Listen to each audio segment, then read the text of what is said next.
I'm so happy to be here. I'm thankful because I'm a huge fan of the American Cancer Society. And I feel blessed to have this opportunity to share how my cancer journey has changed my life for the better.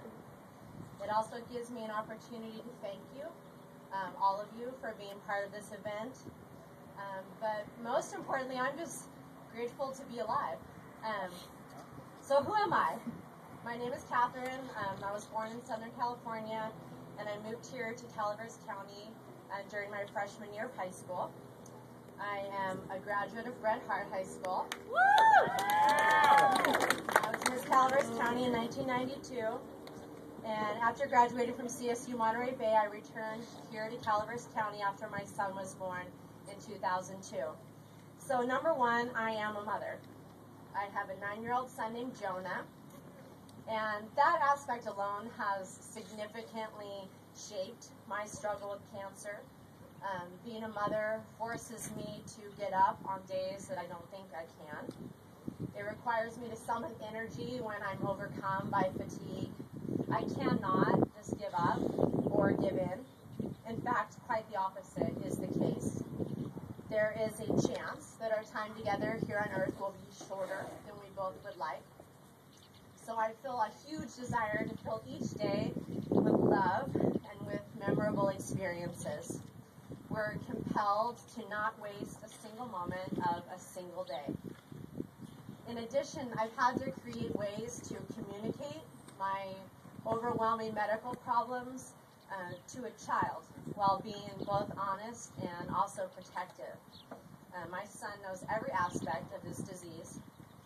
At times I might not tell him about a development, but only until we had a definitive answer and a plan. But I've always chosen to be truthful and to attempt to equip him with some strong coping skills. In response, he's become incredibly compassionate to the suffering of others and has developed an amazing set of skills as a caretaker. And I rejoice in the man that he will be someday and the lucky woman who finds him. Number two, I'm a Christian. Well, I'm not just a Christian, I am madly in love with Jesus Christ. I'm completely passionate about the presence of God in my life. I acknowledge that God has complete control over this situation. This cancer was no mistake. He has a plan for me, which is not to harm me, but in fact to prosper me. Number three, I'm a teacher. I have been for 14 years. I own and operate Little Angels Preschool, which is a Christian child care center in Angels Camp. So my young students have seen me through every aspect of this disease. They've seen me be absent from school for even a month at a time, but they've also seen me functioning at full capacity despite knowing that I have what is perhaps the most dreaded sickness. Number four, I am a survivor.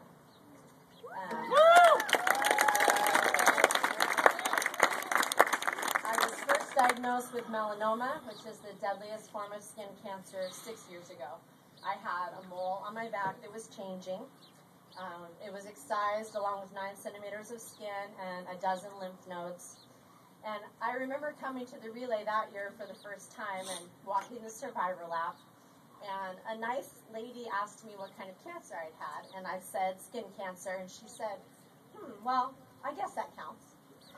And so I felt like a party crasher. I also had a huge desire to spread some awareness about melanoma. It is perhaps one of the most misunderstood and underestimated forms of cancer, even though last year there was 120,000 new cases diagnosed, and 1 American dies of melanoma every hour. So during my short battle in 2006, all the lymph nodes came back cancer-free, which was the only way to see if the cancer had reached my lymph system. So we assumed it had not. And for 5 years, we had no reason to think otherwise. But in January last year, 2011, I was at work one Saturday, and I was going up a ladder, and I felt really dizzy, like I'd stood up too fast. And so I tried to come down the ladder and realized I had no control over my legs, and I fell to the floor. And I lay there trying to get my phone out of my pocket to call 911, and I was just trapped in a body that did not work. It took several tries to call for help, and when I did reach someone, they couldn't understand me. Someone eventually found me and got me to a hospital where I was misdiagnosed. I was sent home hours later with a diagnosis of vertigo. So after a couple days of being unable to speak or to walk, I returned to the doctor for an MRI, and we discovered that I had suffered a stroke. A blood clot had traveled to my cerebellum, and I was 36 years old. So I spent a couple months having my heart and my brain and my blood tested and trying to figure out why and how this blood clot made it through the filter in my heart and to my brain. And the truth is, doctors still don't know, but I know it to be a miracle, because during the course of all these exams, we discovered not only that I had another spot of melanoma, but that it was rampantly spreading. It had reached my lungs and adrenal glands and many other places. I was classified stage 4 with an extremely fast and aggressive mitotic rate. Stage 4 melanoma has a horrible prognosis. It's incurable. 95% of patients are dead within 5 years. But every form of cancer has some rate of survival. So my first question was, how do I get in the other 5%? The next question, of course, was what's next? My oncologist's first opinion was that it was too widely spread to operate. The surgery involved removing multiple organs, cutting into organs, and it would be difficult to endure. And regardless, it wouldn't be enough. The microscopic cancer cells, which are a billionth the size of a healthy cell, were loose in my body and would need to be attacked with chemo. But after we met, my oncologist changed his mind, and he decided that my overall health and my strength that I received from Jesus Christ would carry me through a difficult surgery, and at least then I'd be starting treatment theoretically with a clean slate. So last March, we removed 9 more centimeters of skin, 2 sections of my left lung, my entire right adrenal gland, and scraped out my left adrenal gland. After surviving and recovering for about a month, I checked into the ICU at Stanford for a month-long attempt at a high-dose chemotherapy. The weeks I spent there were probably the worst weeks of my life. The pain was excruciating.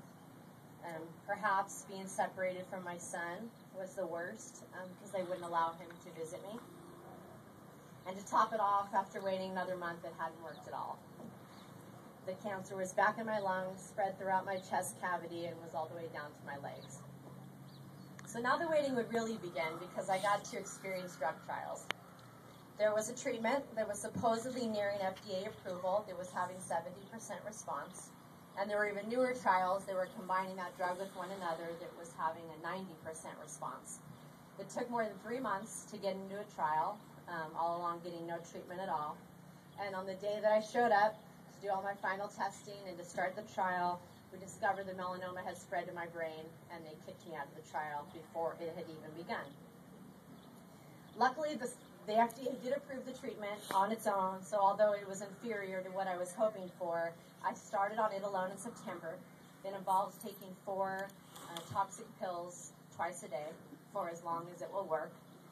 But praise God, we found out in October that my tumors were in fact melting away. The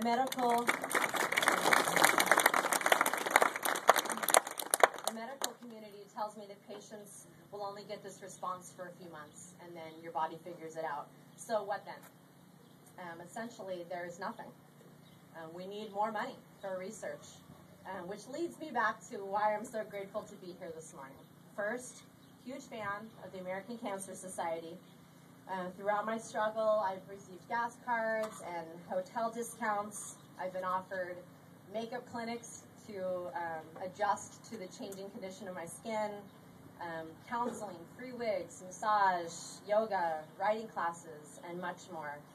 Fighting cancer is so hard in so many ways, so to have an organization kind of smoothing over the rough edges is priceless. And perhaps more important is the research that they fund. I pray continually for the day when I'm told they have discovered a cure for melanoma. Second, I feel blessed to have the opportunity to share how my cancer journey has changed my life for the better. When I was diagnosed, I considered, with what plan will I rise each morning? Am I going to be depressed? Am I going to make the best of it? Just try to get through it? I decided these ideas were not good enough. Not good enough for me and not good enough for my son. So we chose to see my cancer for what it really is, which is a gift. My son and I have found a way to make this the best thing that ever happened to us. How can we possibly do that? Which leads me to the next reason I'm happy to be here. I'm just thrilled to be alive. My son and I live each moment like it is our last. We play hard and we pray hard. And each day we realize and acknowledge how grateful we are for our time together. And we try to pass on to others this perspective that we've gained. Because the fact is, everyone's days are numbered.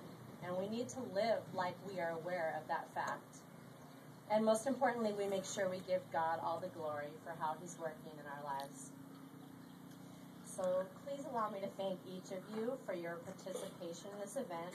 The money that you've raised will save lives, and it will alleviate stress in the lives of survivors like me. I appreciate the American Cancer Society and all the people who helped coordinate this event. I'm honored to speak to and for the survivors here today. I fight to survive every minute of every day, and I beg you to continue to do the same. I remember a day last fall when I didn't think I had the fortitude to get out of bed, and my parents encouraged me to take a walk around my neighborhood with them. About 5 houses away, which was much further than I thought I could go, I realized this is what I'm fighting for. I mean, why bother with the pills? Why bother with the chemo and the doctor's appointments if I'm going to let cancer stop me from living each day? I have tons of people offer to help me all the time, take my son to school or take him to his baseball games when they see me struggling, which I so appreciate, but in all honesty, I'm thinking, no way. This is what I'm fighting for. So, survivors, cancer takes enough, don't you think? So keep smiling, keep believing, keep inspiring, but most of all, keep living. Thank you. Enjoy your day.